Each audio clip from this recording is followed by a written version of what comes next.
안녕하세요. 건강하게 오래 사는 것이 모든 사람들의 바람인데요. 그러려면 암에 걸리지 말아야 합니다.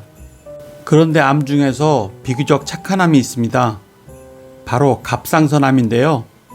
오늘은 갑상선암의 모든 것이라는 책을 소개합니다. 이 책은 대한이비인후과학회 그리고 대한갑상선 두경부 외과학회의 의사들이 함께 모여 갑상선과 갑상선암을 둘러싼 여러 오해를 해소하고 제대로 된 정보를 전달하며 올바른 치료 방법과 이후 삶의 질까지 높여줄 치료법을 설명한 책입니다.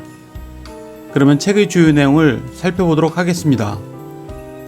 갑상선이란 무엇인가? 우리 몸의 난로 갑상선. 갑상선은 영어로 타이로이드라고 하는데 원래 방패를 뜻하는 그리스어 티레오스에서 유래하여 17세기 서양에서 확립된 말이다. 우리는 갑옷 갑자를 써서 갑상선 혹은 갑상샘으로 번역하여 사용한다. 목에 위치하고 있는 갑상선은 우리 몸에서 가장 큰 내분비기관, 호르몬 분비기관이며 단백질 합성과 기초대사에 관여한다. 갑상선은 갑상선 호르몬을 생산하고 저장했다가 필요할 때 혈액으로 내보내는 역할을 한다. 이렇게 분비된 갑상선 호르몬은 인체의 대사 과정을 촉진시켜 모든 기관의 기능을 적절히 유지시켜주는 역할을 한다. 열을 발생시켜 체온을 일정하게 유지하게 해주고 태아와 신생아의 뇌와 뼈의 평생 발육을 촉진시켜주는 역할도 한다. 즉 갑상선은 우리 몸의 조직에서 열을 만들고 기초적인 기능을 유지하게 하는 난로와 같은 역할을 한다. 여러 가지 갑상선 질환, 갑상선 결절, 갑상선에 병이 생기는 경우는 크게 두 가지다. 하나는 갑상선에 덩어리, 혹, 결절이 생기는 경우고 또 하나는 갑상선 호르몬의 이상, 즉 갑상선 기능에 이상이 생기는 경우다. 갑상선 기능에 이상이 있는 경우는 다시 기능이 항진된 경우와 기능이 저하된 경우로 구분한다. 갑상선 결절이란 간단히 말해 갑상선에 혹이 생긴 것이다. 결절은 우리 몸에 있는 내분비 기관에 자주 생기는데 갑상선에 가장 많이 발견된다. 성인 가운데 약 4에서 7%에서 발견되고 초음파 검사를 하면 약 30에서 50%에서 결절이 발견된다. 연령이 높아짐에 따라 결절 발견의 빈도는 같이 올라가 70세가 넘으면 약 50% 이상에서 갑상선 결절이 발견된다고 한다. 갑상선에 생기는 결절은 크게 양성 결절과 악성 결절, 암으로 분류한다. 양성이란 어질고 착한 성질을 의미하며 양성 종양은 전이나 침범이 없는 종양을 가리키고 이와 반대인 악성 종양은 주변으로 전이나 침범이 있는 암을 가리킨다. 갑상선암이 의심되는 경우 갑상선암은 갑상선 결절의 약 5% 정도에서만 발견된다. 대부분의 갑상선암은 자각 증상이 없으나 일부 갑상선암 환자의 경우 결절이 갑자기 커지면서 통증을 느끼거나 결절이 주위 조직을 압박하거나 후두신경을 침범하여 쉰 목소리가 나고 음식을 삼키기 어렵고 호흡곤란과 객혈 등을 호소할 수 있다. 일반적으로는 최근 수주 또는 수개월에 걸쳐 갑상선 결절이 커졌을 때 만지면 결절이 매우 딱딱하고 주위 조직에 고정되어 움직이지 않을 때, 결절과 같은 쪽에서 림프절이 만져질 때, 최근 목소리가 쉰 목소리로 변했을 때, 과거 갑상선을 포함한 목 부위에 방사선 치료를 받은 적이 있을 때, 결절의 크기가 4cm 이상으로 클 때 임상적으로 갑상선암을 의심하게 된다. 갑상선 기능 항진증. 갑상선 기능 항진증은 갑상선 자체에서 갑상선 호르몬을 과잉으로 생산하는 경우를 의미하지만 간혹 갑상선이 파괴되면서 저장되어 있던 갑상선 호르몬이 일시에 혈액으로 방출되는 경우도 있다. 전자에 해당하는 가장 흔한 경우가 브레이브스병이고 후자의 가장 흔한 경우가 갑상선염이다. 우리나라의 경우 갑상선 기능 항진증을 일으키는 원인 질환 중 약 95% 이상이 그레이브스 병이므로 갑상선 기능 항진증과 그레이브스 병을 같은 의미로 혼용하기도 한다. 그레이브스 병은 면역세포가 외부 물질이 아닌 자기 자신의 조직을 공격하는 자기 면역 질환의 일종이며 갑상선 자극 항체라는 비정상적인 항체가 생성되어 갑상선을 지속적으로 자극함에 따라 갑상선이 커지고 갑상선 호르몬의 분비가 증가한다. 갑상선 기능 저하증.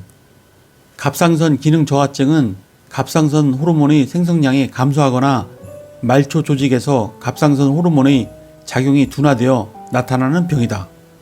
원인으로는 만성 갑상선염인 하시모토 갑상선염이 가장 흔하고 출산 후 나타나는 갑상선염, 아급성 림프구성 갑상선염 등에 따른 자가면역 질환이나 수술, 외부 방사선 치료 등 갑상선 조직에 대한 직접적인 결손, 기타, 선천성 효소 결핍, 항갑상선 제제의 복용 등에 의해 나타난다.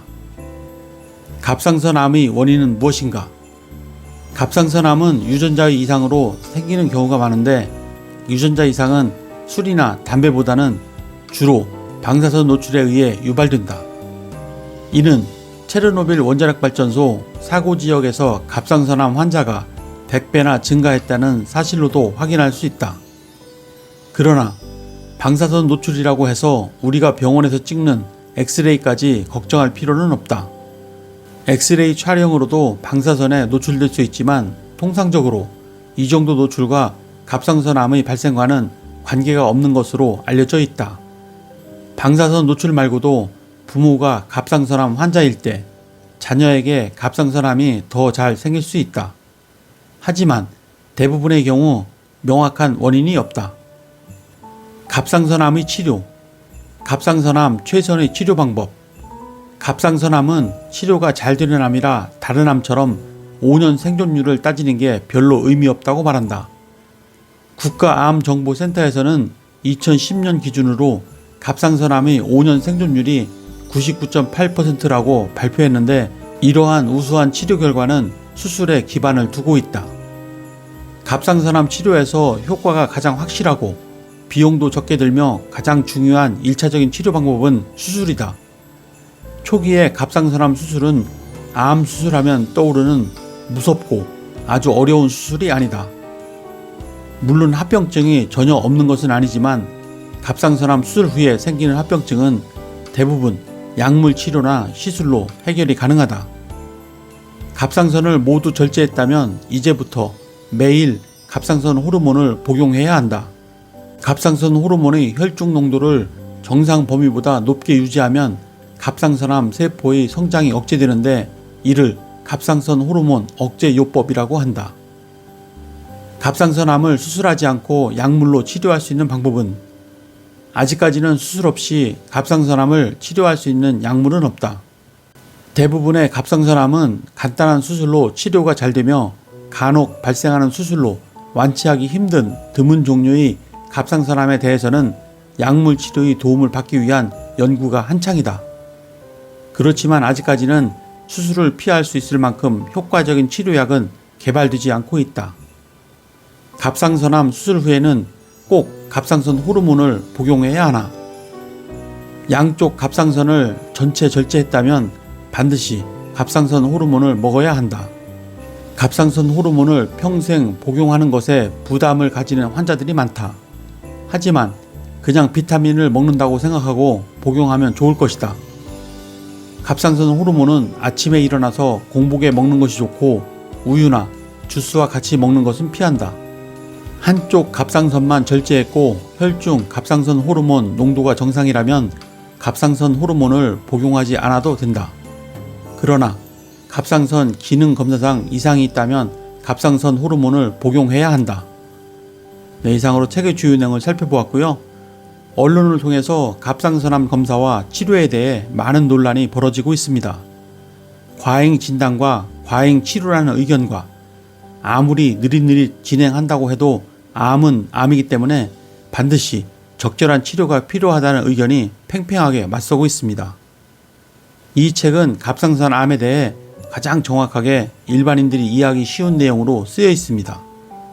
갑상선과 갑상선암 치료를 이해하는 데 도움이 되셨다면 구독과 좋아요 부탁드립니다. 그러면 다음 시간에 뵙겠습니다. 감사합니다.